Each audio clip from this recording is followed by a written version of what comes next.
Vážení snoubenci,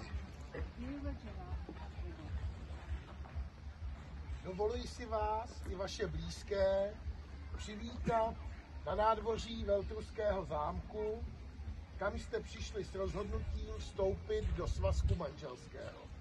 I would like to welcome you and your loved ones to the courtyard of the Château of Veltrusy, where you have come to be joined in matrimony. Velice mě těší, že u toho mohu být s vámi a uvést vás do manželství. It gives me great pleasure to be with you and initiate you into marriage. Dnes se vaše láska, nejvyšší cit, kterého je člověk schopen, posune na další úroveň.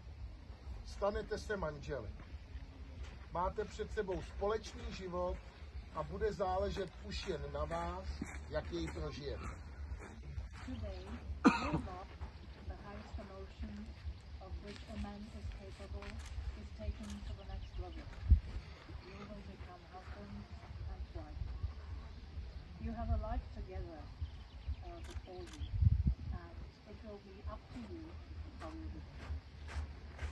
Jistě víte, že vedle radostných dnů mohou přijít i chvíle, kdy se budete muset jeden od druhého opřít, podat si pomocnou ruku a vzájemně se podpořit. Tolerance, vzájemná úcta, umění se domluvit a hlavně si odpustit by měly být vašimi každodenními průvodci.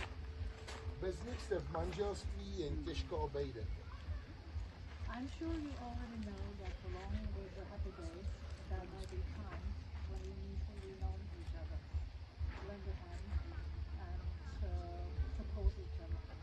Tolerance, mutual respect, the ability to get along, and above all, to forgive each other should be your daily guide. It's hard to be without them in a marriage. Proto si pečlivě střežte a budujte své rodinné štěstí a nikomu nedovolte, aby vám jej narušoval. Therefore build and guard your family happiness carefully and do not allow anyone to disturb it. Vážení stoubenci, dnešní den je pro vás i vaše blízké zcela výjimečný. S pokorou a úctou poděkujte všem, kteří vás vychovali. Nezapomínejte ani na své přátelé, kamarády, neboť bez nich by byl život chudý. Dear Regina and Tibor, today is a very special day for you and your loved ones. Thank all those who have raised you with humility and respect. And do not forget your friends and comrades, for without them, life would be cruel.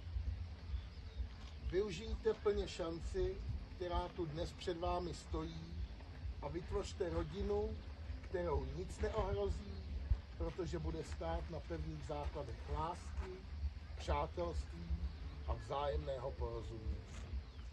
Take full advantage of the opportunity that stands before you today and create a family that will not be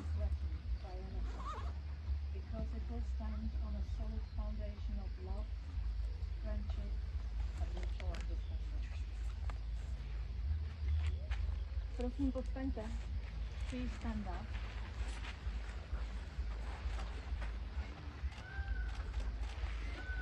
Před zákonem, který při tomto obřadu zastupuji, táži se vás, pane ženichu, zda vstupujete dobrovolně do manželství se zde přítomnou slečnou Reginou Victorino Viloria. On behalf of the law which I represent during this ceremony, Mr. Liborzelny, will you take this woman, Regina Victorina Viloria, to be your lawful wedded wife? Yes. And now, thank you, děkuji. A nyní táži se vás, slečno nevěsto, zda vstupujete dobrovolně do manželství se zde přítomným panem Liborem Pilným. Miss Regina Victorina Viloria, will you take this man, Libor Pilný, to be your lawful wedded husband? Yes, I do. Ano. Děkuji, thank you. Protože jste projevili vůli a splnili všechny podmínky, které vyžaduje právní řád České republiky pro vznik manželství, prohlašuji vaše manželství za právoplatně uzavřené.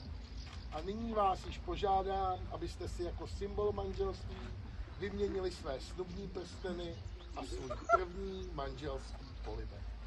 As you have met all the conditions of Czech legislation for entering